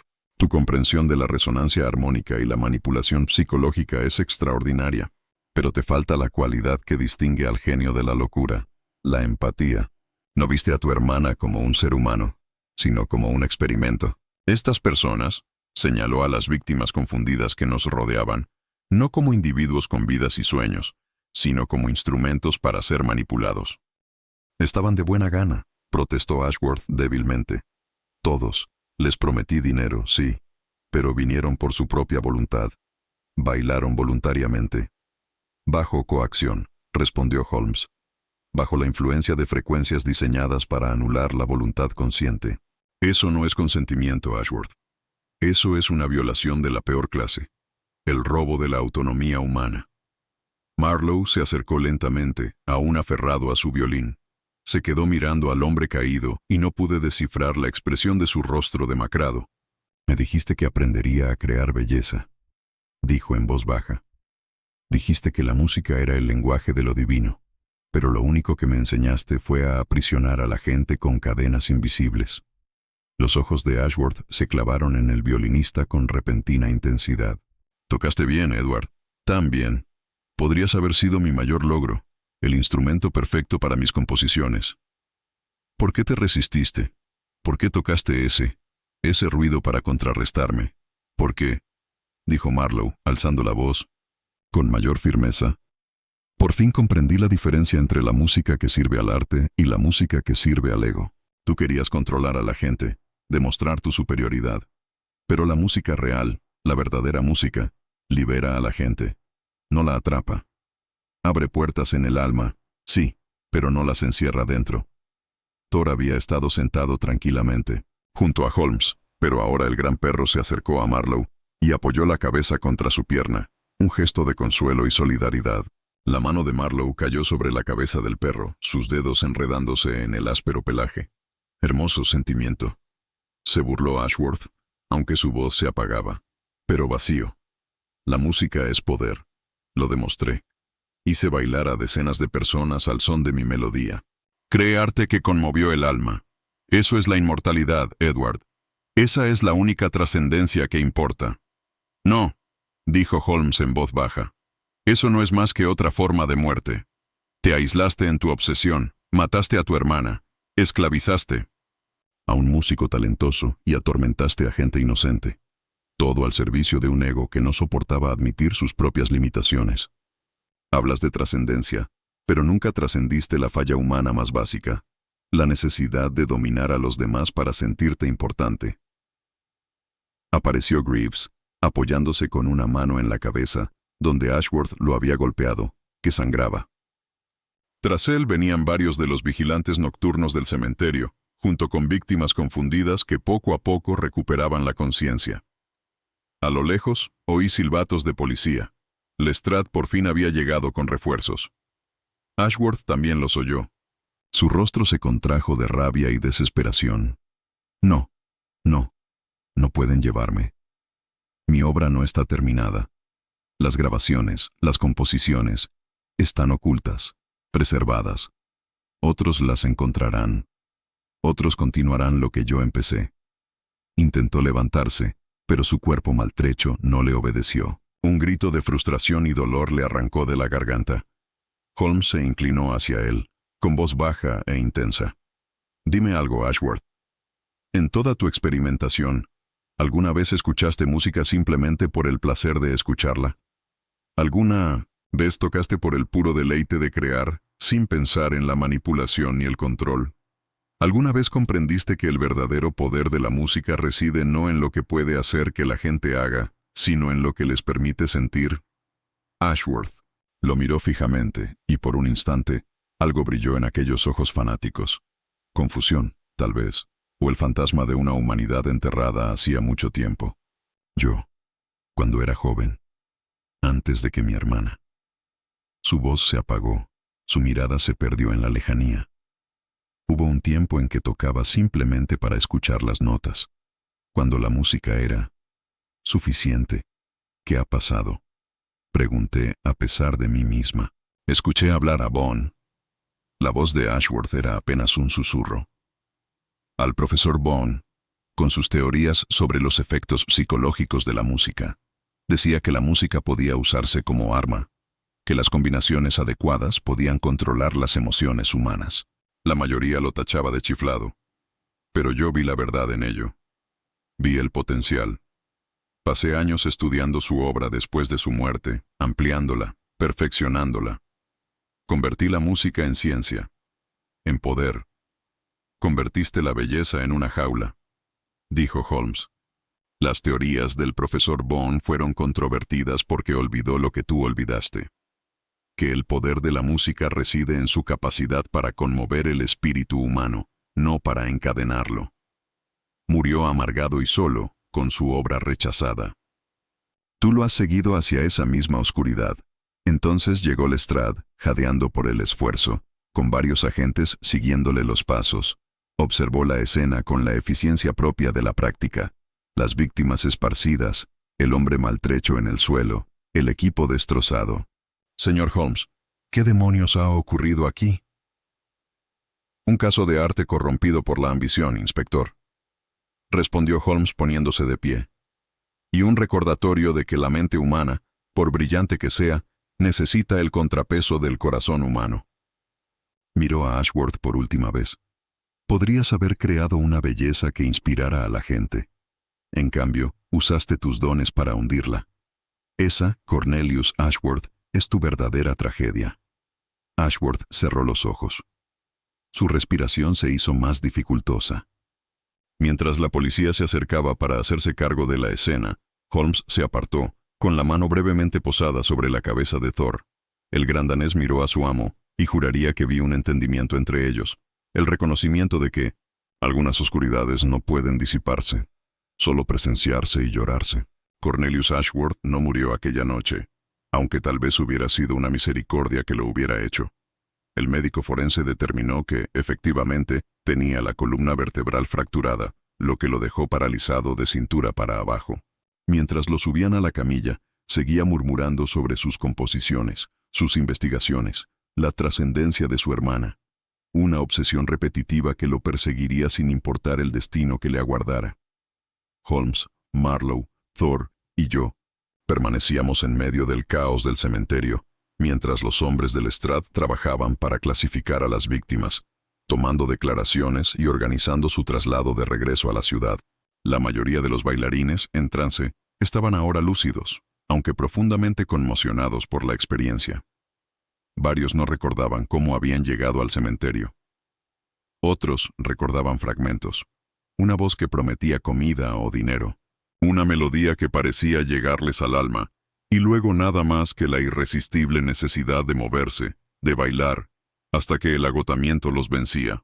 «Se recuperarán», le dije a Holmes, mientras observaba cómo ayudaban a una joven a subir a un furgón policial. Físicamente al menos. Pero las cicatrices psicológicas curará con el tiempo, concluyó Holmes. ¿O no? Lamenté. Es resistente, Watson, pero algunas experiencias dejan huellas que nunca se borran del todo. Se volvió hacia Marlowe, que permanecía apartado de los demás, aún con su violín en la mano. ¿Y usted, Edward Marlowe? ¿Volverá a la ópera? ¿A su música? El violinista bajó la mirada hacia su instrumento, haciéndolo girar lentamente entre sus manos. La madera estaba desgastada y sucia por el uso, y las cuerdas necesitaban ser reemplazadas. No lo sé, dijo con sinceridad. Cuando Ashworth se acercó a mí por primera vez, yo buscaba algo, un significado más profundo en la música, una forma de hacer que la gente sintiera de verdad lo que yo sentía al tocar. Pensé que él podría enseñarme eso. En cambio, me enseñó con qué facilidad la belleza puede convertirse en un arma. Sin embargo, usaste tu música para salvarnos, señalé. Tu contramelodía rompió el hechizo de Ashworth. Sin ella podrían haber muerto más personas. Quizás, dijo Marlowe con expresión distante, atormentada. Pero ahora también entiendo lo que Ashworth intentaba lograr, y eso me asusta, porque una parte de mí, una pequeña y oscura parte, comprende su atractivo. La idea de poder hacer que la gente sienta exactamente lo que uno quiere, de que tu arte pueda tener un poder tan directo y tangible, es seductor. Incluso sabiendo lo que le costó a él, lo que le costó a su hermana, puedo sentir esa tentación. Holmes se acercó, con voz firme pero no hiriente. La medida de un hombre no reside en si siente tales tentaciones, Marlowe, sino en si sucumbe a ellas. Elegiste luchar, no controlar. Elegiste el caos en lugar de la compulsión. Esa elección te define mucho más que cualquier impulso oscuro que puedas albergar. Antes de que Marlowe pudiera responder, se produjo un alboroto cerca de las puertas del cementerio. Nos volvimos y vimos una figura que corría hacia nosotros entre la niebla. Un hombre de etiqueta con el rostro enrojecido por el esfuerzo. Llamaba a Ashworth con voz desesperada y confusa. Lestrade lo interceptó. «Aquí, ¿quién eres?» «Esto es la escena de un crimen. Me llamo David Ashworth», dijo el hombre con voz entrecortada. «Cornelius es mi hermano. Esta noche recibí un telegrama diciendo que me necesitaba con urgencia, que algo había ocurrido con la tumba de Margaret. Vine lo más rápido que pude. ¿Dónde está? ¿Qué ha pasado?» Holmes y yo intercambiamos miradas. Aquello fue un giro inesperado. Lestrade explicó la situación brevemente, con profesionalidad, y vimos cómo David Ashworth palidecía. ¿Controlar a la gente con la música? ¿Habitaciones secretas? No, eso es imposible. Cornelio era excéntrico sin duda, pero amaba a Margarita. Su muerte casi lo destruyó. Él no podía. Me temo que sí, dijo Holmes con suavidad. Señor Ashworth, ¿cuánto sabía usted de la investigación de su hermano? David Ashworth negó lentamente con la cabeza, como quien despierta de un sueño. Muy poco. Después de que Margaret muriera, su corazón simplemente se detuvo una noche mientras Cornelius tocaba para ella. Se volvió un recluso. Decía que estaba componiendo un tributo a su memoria, algo que honraría lo que él llamaba su espíritu trascendente. Pensé que era el dolor el que hablaba. Intenté ayudarlo, pero me rechazó. Al final, dejé de intentarlo. Y usted desconocía por completo las teorías del profesor Bone. ¿Y los experimentos de su hermano? ¿Bone? ¿El chiflado que decía que la música podía usarse como arma? La voz de David se elevó con incredulidad. Cornelius lo mencionó un par de veces. Dijo que sus teorías no se valoraban lo suficiente. Pero jamás imaginé. Dios mío, ¿qué habrá hecho? La respuesta a esa pregunta estaba escrita en los rostros de las víctimas, aún esparcidas por el cementerio. David Ashworth las vio y pareció envejecer 10 años en un instante. Esa gente. Él les hizo eso. Mi hermano hizo eso. Me temo que sí, confirmó Lestrade. Y será juzgado por ello, aunque dada su condición. Dejó la frase inconclusa. Nos interrumpió un grito cerca del monumento a Ashworth. Uno de los agentes había descubierto algo. El fonógrafo oculto que había amplificado el vals mortal. Pero había más.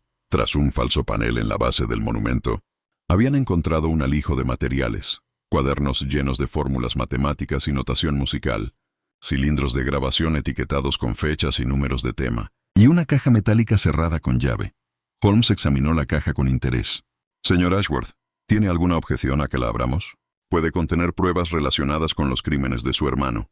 David asintió con la cabeza, aturdido, y Holmes abrió la cerradura en un instante con sus ganzúas. Dentro había cartas, docenas de ellas, todas dirigidas a Cornelius Ashworth, todas de su hermana Margaret.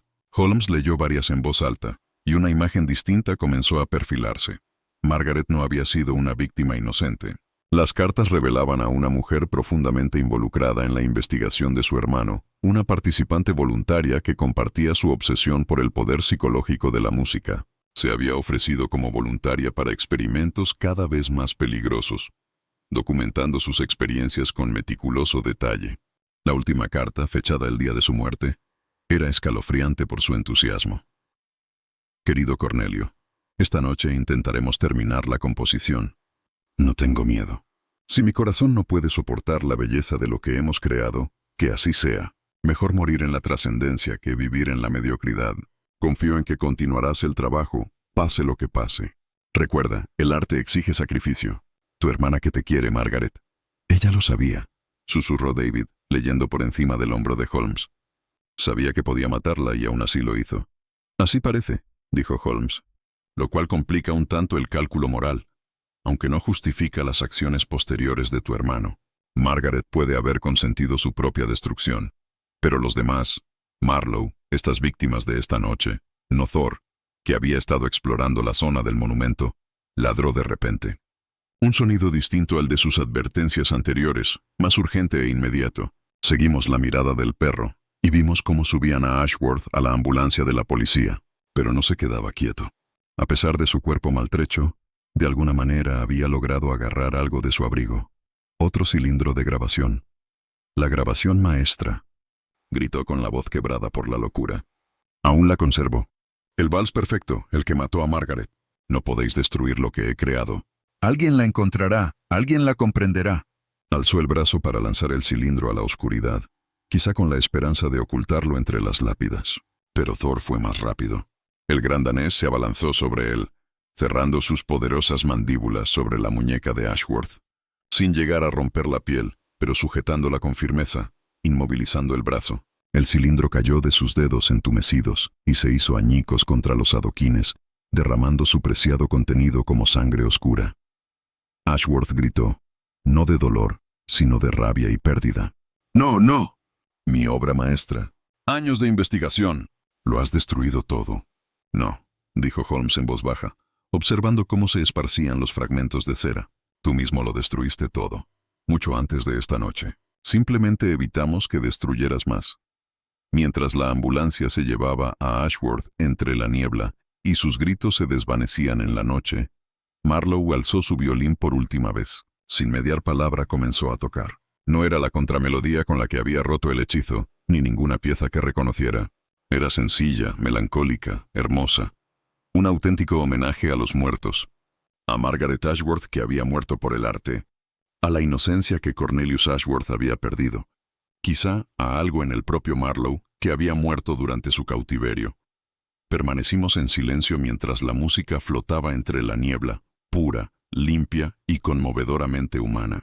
Incluso la policía interrumpió su trabajo para escuchar. Y cuando la última nota se desvaneció en la noche, se sintió una paz tenue y efímera, pero real al fin y al cabo. El amanecer llegó lentamente a Londres, la niebla reacia a abandonar la ciudad. Holmes, Thor y yo regresamos a Baker Street cuando los primeros rayos de sol iluminaban los tejados, tiñendo el mundo gris de tonos ámbar y dorados. Estábamos exhaustos, física y espiritualmente, por los sucesos de la noche. Incluso Thor se movía con menos vitalidad de la habitual, con la cabeza gacha y el rostro encorvado por el cansancio.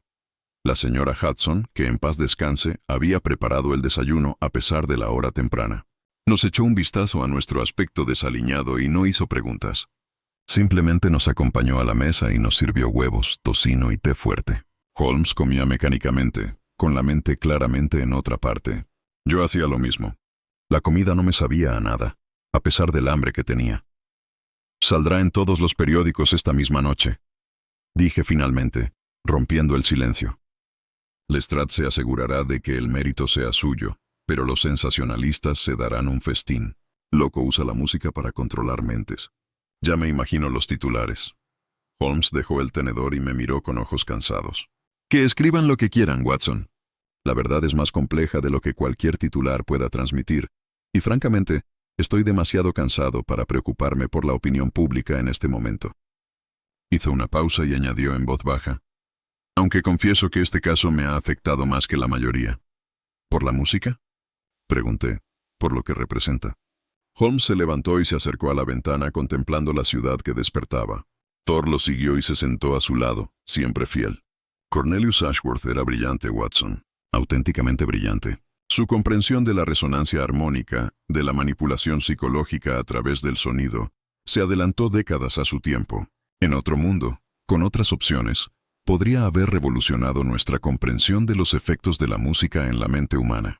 Podría haber sido un gran sanador, utilizando su conocimiento para ayudar a quienes sufren trastornos mentales. En cambio, se convirtió en un monstruo, dije. ¿Lo hizo? Holmes se giró hacia mí, con expresión preocupada. ¿O simplemente siguió su obsesión hasta sus últimas consecuencias, sin ningún tipo de consideración moral? Eso es lo que me atormenta, Watson. La línea entre la genialidad y la locura es más delgada de lo que nos gusta creer. Ashworth no se propuso ser un villano. Empezó con un simple deseo, comprender el poder de la música. Pero en algún punto del camino, la comprensión se convirtió en control, la curiosidad en compulsión y el amor en sacrificio en el altar de la ambición. Reflexioné detenidamente sobre sus palabras. ¿Crees que todos tenemos ese potencial? ¿El de perdernos en la obsesión? Sé que sí, dijo Holmes con voz suave pero firme. Toda persona que busca la excelencia corre el riesgo de ser consumida por ella. La diferencia, la única diferencia, reside en si mantenemos o no nuestra conexión con la humanidad. Ashworth se aisló, se rodeó de cómplices o víctimas, y perdió de vista la verdad fundamental de que los demás no son instrumentos para ser manipulados, sino almas que merecen respeto. Llamaron a la puerta y la señora Hudson dejó entrar a Edward Marlowe. El violinista tenía mejor aspecto que en el cementerio.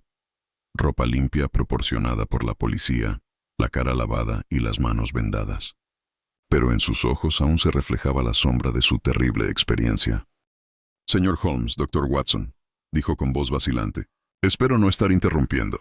Quería darles las gracias antes de irme de Londres. ¿Te vas?», pregunté sorprendida. «Pero seguro que la ópera querrá que vuelvas». «Tu talento». «Mi talento casi me destruye», interrumpió Marlowe con suavidad.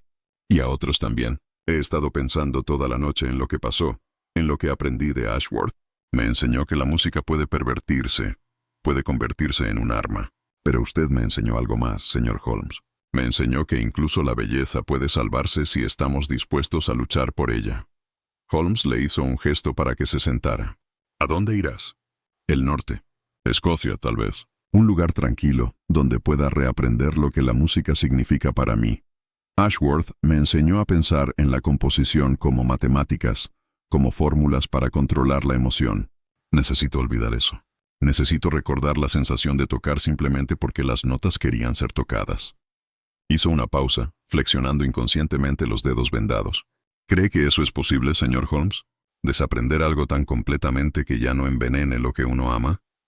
Creo, dijo Holmes con cautela, que es difícil, pero no imposible. La mente es extraordinariamente resistente, señor Marlowe. Sí, ha estado expuesto a las teorías de Ashworth, y sí, siempre conservará ese conocimiento. Pero el conocimiento en sí no es corrupción. Lo que importa es cómo elegimos usarlo. Usted eligió luchar contra el control en lugar de aceptarlo. Esa elección revela su carácter con mayor certeza que cualquier comprensión teórica. Los hombros de Marlowe se relajaron ligeramente, como si Holmes les hubiera quitado un peso de encima. Gracias. Necesitaba oír eso. Metió la mano en su abrigo y sacó un sobre. Esto es para usted. Es de David Ashworth. Me pidió que se lo entregara. Dijo que usted sabría qué hacer con su contenido. Holmes abrió el sobre y extrajo varias hojas de papel cubiertas de notación musical. Alzó ligeramente las cejas mientras las examinaba. Estas son las composiciones originales de Cornelius Ashworth. Las versiones preliminares antes de que las convirtiera en armas. Son realmente hermosas. Progresiones armónicas complejas, pero sin la manipulación psicológica que las impregna. Así podría haber sido su música si no la hubiera corrompido. ¿Qué vas a hacer con ellos? Pregunté. Holmes se acercó a la chimenea con los papeles en la mano. Durante un largo rato, se quedó allí de pie, observando la danza de las llamas. Luego habló sin volverse.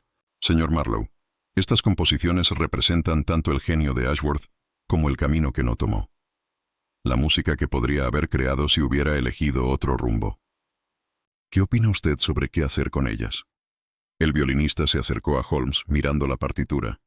Sus dedos trazaron una de las melodías, y casi podía oírlo tocarla mentalmente.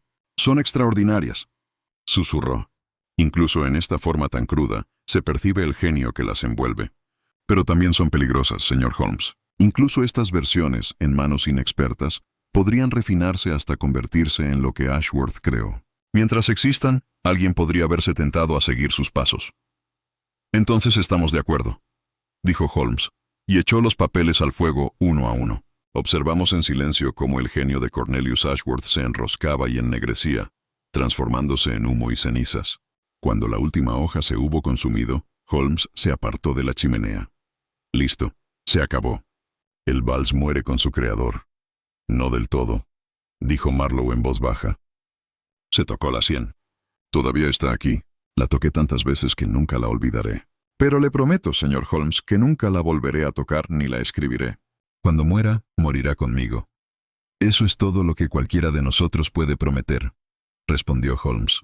Llevar nuestro conocimiento con responsabilidad y resistir la tentación de usarlo indebidamente. Thor había estado tumbado tranquilamente, pero ahora se levantó y se acercó a Marlowe, apoyando su gran cabeza contra la pierna del hombre en aquel gesto de consuelo y solidaridad que había visto en el cementerio. La mano de Marlowe cayó automáticamente sobre la cabeza del perro, sus dedos acariciando suavemente el espeso pelaje. Él lo entiende, dijo Marlowe con asombro en la voz. De alguna manera entiende lo que siento. Thor ha demostrado ser muy perspicaz, dijo Holmes con una inusual calidez en su tono. Creo que posee una sensibilidad natural hacia las emociones humanas. Quizá eso fue parte de lo que me impulsó a conservarlo. En un caso sobre el poder de la música para afectar la mente, parece apropiado que una criatura que se comunica sin palabras sea fundamental para su resolución. Marlowe se arrodilló y miró a los ojos oscuros de Thor. Gracias, muchacho, dijo en voz baja. Por todo. La cola del perro se movió una vez. Un movimiento lento y deliberado, tras la partida de Marlowe, prometiendo escribir una vez instalado. Aunque todos sabíamos que probablemente no lo haría, Holmes y yo nos sentamos en nuestras sillas de siempre. La mañana ya había llegado por completo, y los sonidos de Londres llegaban desde la calle. Los pregones de los vendedores, el traqueteo de los carruajes, el murmullo constante de la gente en sus quehaceres, ajena a la oscuridad que había regresado durante la noche. ¿Crees que Ashworth irá a juicio?, pregunté. Dada su condición, quizás no. Puede que los médicos lo consideren demasiado frágil, tanto física como mentalmente, para la cárcel. Puede que pase sus últimos días en un hospital psiquiátrico para criminales, murmurando sobre su obra maestra perdida. Holmes encendió su pipa y el aroma familiar de su tabaco inundó la habitación. En cierto modo, ese puede ser el castigo más apropiado. Vivir con el conocimiento de lo que creó y destruyó, incapaz de recrearlo, incapaz de escapar de ello. ¿Y las víctimas? La gente a la que controlaba, ¿se recuperarán o no? La mente humana es extraordinariamente buena para enterrar los recuerdos traumáticos, para convencerse de que las experiencias perturbadoras fueron meros sueños. La mayoría probablemente seguirá con su vida, quizás con pesadillas ocasionales, pero fundamentalmente intactos. Unos pocos. Holmes hizo una pausa, dando una calada a su pipa. Unos pocos podrían quedar marcados para siempre por lo que vivieron. Recordarán la sensación de que les arrebataran la voluntad, de ser marionetas que bailaban al son de otro. Ese conocimiento los quebrará o los hará ferozmente protectores de su autonomía. El tiempo dirá. Nos sentamos en un agradable silencio durante varios minutos, observando cómo el humo de la pipa de Holmes ascendía hacia el techo. Thor se había acomodado frente al fuego, que la señora Hudson había avivado hasta convertirlo en una llama alegre. El perro tenía los ojos entrecerrados y respiraba profunda y regularmente, pero noté que sus orejas permanecían erguidas, aún alerta a pesar del cansancio. «Holmes», dije finalmente, «antes hablaste de la línea que separa la genialidad de la locura. ¿Te preocupa alguna vez cruzarla tú mismo? Tu mente funciona en un plano distinto al de la mayoría de los hombres. Tu obsesión con tus casos, los extremos a los que llegas en busca de la verdad. A veces me pregunto, ¿y si pudiera convertirme en otro Ashworth?», concluyó Holmes con una leve sonrisa. «Lo he pensado, Watson, se lo aseguro». «¿Por qué cree que valoro tanto su presencia?» «Usted es mi ancla al mundo cotidiano, mi recordatorio de que existen consideraciones más allá de la mera búsqueda del conocimiento. Cuando me centro demasiado en un problema, cuando me alejo demasiado de los sentimientos humanos, usted me detiene». «¿Sí?» «Sí. Tu formación médica te otorga un instinto para curar que modera mi instinto analítico. Tu brújula moral, aunque a veces resulte irritantemente convencional, me impide seguir líneas de investigación que podrían conducir a un compromiso ético. ¿Y tu amistad?» Holmes me miró fijamente con sus ojos grises serios. «Tu amistad me recuerda que no soy simplemente una máquina de pensar, sino un hombre que existe en relación con los demás». Me conmovió extrañamente aquella confesión. Holmes no solía hacer declaraciones emotivas, y por eso las apreciaba aún más, precisamente por ser tan raras. «Me alegra poder servirle», dije en voz baja. «Aunque confieso que a veces me siento terriblemente incapaz de guiar una mente tan formidable como la suya». «Tonterías», dijo Holmes con brusquedad, retomando su tono habitual. «Ustedes me sirven admirablemente, y no querría otro compañero en mi trabajo». Señaló a Thor con la boquilla de su pipa. «Aunque admito que el perro ha demostrado ser una valiosa incorporación a nuestra pequeña familia, posee instintos que complementan nuestro razonamiento humano». Como si al oír mencionar su nombre, Thor abrió los ojos del todo y miró a Holmes con lo que solo podría describir como afecto. El vínculo entre ellos se había fortalecido a lo largo del caso, forjado en el crisol del peligro compartido y la extraña música. El correo de la tarde trajo una carta de Lestrade, informándonos sobre las consecuencias de la investigación. Cornelius Ashworth había sido declarado incapaz mentalmente para ser juzgado y había sido internado en el Hospital Broadmoor para criminales dementes. David Ashworth había dispuesto que se vendieran las pertenencias de su hermano y que las ganancias se destinaran a las víctimas de los incidentes del cementerio. El cuerpo de Margaret Ashworth permanecería en Highgate, pero la cámara oculta bajo su tumba sería sellada permanentemente. Lestrade también menciona, continuó Holmes, que todos los materiales de investigación, cilindros de grabación y equipos de Ashworth fueron destruidos por orden judicial. Consideraron que el trabajo era demasiado peligroso para conservarlo, incluso con fines científicos. Una decisión acertada, creo, aunque sin duda frustrará a futuros investigadores que podrían haber aprendido de los errores de Ashworth. Es mejor que ese conocimiento se pierda a que se use mal, dije. Quizás. O quizás simplemente nos aseguramos de que alguien más lo redescubra por su cuenta, sin comprender cómo se torció. Holmes dejó la carta a un lado. Pero ese es un problema para otro día, y para otros. Hemos hecho lo que hemos podido. Al caer la tarde sobre Londres, tiñendo el cielo de tonos púrpura y oro, me encontré de nuevo frente a la ventana. En algún lugar de la inmensidad de la ciudad, La gente seguía con sus vidas, cenando, acostando a los niños, enamorándose, llorando pérdidas, celebrando victorias. Jamás imaginarían lo cerca que habían estado de convertirse en marionetas de la sinfonía de un loco. Watson, dijo Holmes desde su silla, supongo que querrás escribir sobre esto para tus crónicas, ¿no? Si no tiene inconveniente, aunque confieso que no estoy seguro de cómo plantearlo. El público prefiere villanos y héroes claros. Este caso es más ambiguo. Entonces escríbelo de forma ambigua, sugirió Holmes. Di la verdad, que Cornelius Ashworth era un hombre brillante que se extravió, que su hermana fue a la vez víctima y partícipe voluntaria, que Edward Marlowe se salvó pero cambió para siempre a raíz de su experiencia. Demuestra que la investigación no siempre consiste en detener a criminales, sino a veces en comprender la capacidad humana, tanto para la creación como para la destrucción. Eso es bastante filosófico para ti, observé. Este caso me ha dejado pensativo, admitió Holmes. La música es quizá la forma de expresión más pura de la humanidad, abstracta, emotiva, trascendente. Verla convertida en un arma, transformada en un instrumento de control, me inquieta de una manera que los delitos más simples no me preocupan. Sugiere que nada es demasiado bello como para no ser corrompidos y carecemos de la sabiduría para usarlo correctamente. Thor se levantó y se acercó a la ventana donde yo estaba, presionando su cálido cuerpo contra mi pierna. Apoyé la mano en su cabeza, buscando consuelo en su presencia. Y sin embargo, dije, pensando en la última actuación de Marlowe en el cementerio, la música también puede curar. Puede romper hechizos en lugar de lanzarlos. Quizás esa sea la verdadera lección. Que cada herramienta, cada talento, cada don puede servir a la oscuridad o a la luz según la mano que lo empuñe. ¿Quién se pone filosófico ahora?, dijo Holmes con un dejo de diversión. Nos quedamos juntos junto a la ventana mientras la oscuridad se apoderaba de la ciudad, observando cómo las farolas de gas cobraban vida como estrellas fugaces. A lo lejos, creí oír música. Un violín que tocaba una sencilla melodía folclórica, alegre y sin complicaciones. Quizá fue mi imaginación, o quizá algún músico callejero ganándose unas monedas. En cualquier caso, fue un recordatorio de que la música continuaría, de que la corrupción de Ashworth no había envenenado la fuente de la creatividad humana.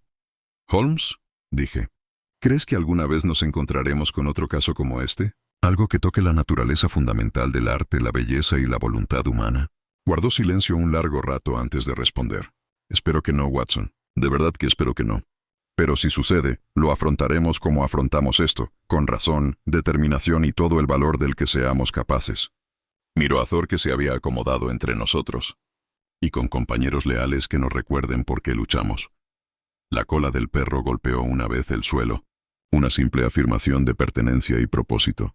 Esa noche, mientras me preparaba para dormir, me quedé un instante en mi habitación, reflexionando sobre todo lo sucedido. El vals del sepulturero, esa terrible y hermosa composición, yacía silenciado. Su creador prisionero de su propio cuerpo y mente destrozados, sus secretos quemados o enterrados. Pero las preguntas que había suscitado persistirían. ¿Cuál es el precio del genio? ¿Cómo aspirar a la excelencia sin perder nuestra humanidad? ¿Cuándo se transforma el deseo de comprender en la necesidad de controlar? No tenía respuestas. Solo la certeza de que estas preguntas inquietarían a mentes más brillantes que la mía en los años venideros. Por ahora, bastaba con haber detenido la caída de un hombre en la oscuridad y haber salvado a aquellos a quienes habría arrastrado consigo. Mientras me dormía, oí que el violín de Holmes comenzaba a sonar en la sala.